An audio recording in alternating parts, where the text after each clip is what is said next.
Mantan Kasat Reskrim Polres Jakarta Selatan AKBP Ridwan Soplani yakin Ferdy Sambo turut menembak ajudannya Brigadir Nofriansyah Yosua Huta Barat atau Brigadir J.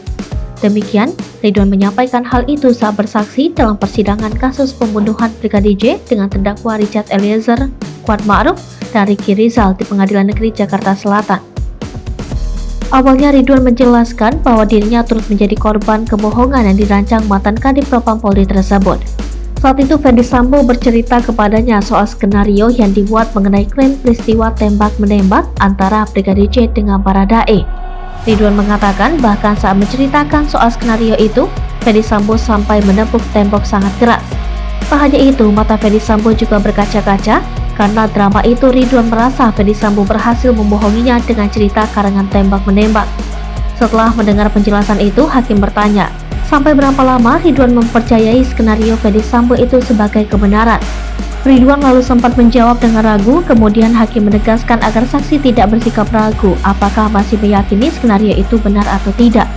Hakim kembali meminta agar Ridwan tak ragu memberikan kesaksian. Ia meminta Ridwan melanjutkan penjelasannya. Kemudian Ridwan menjawab bahwa peristiwa sebenarnya adalah peristiwa Brigadir J yang ditembak. Oleh siapa ditembak? Tanya hakim. Oleh Baradae yang mulia dan FS, ujar Ridwan. Mendengar jawaban itu, hakim kembali menegaskan pertanyaannya. Oleh Baradae dan FS? Tanya hakim. Iya, betul, kata Ridwan.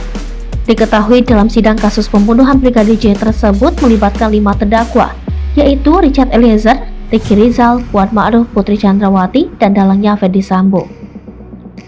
Mereka didakwa melakukan pembunuhan berencana menghabisi nyawa Brigadir J. Peristiwa pembunuhan Yosua disebut terjadi akibat cerita si pihak istri Ferdy Sambo, Putri Chandrawati, yang mengaku dilecehkan Yosua di Magelang.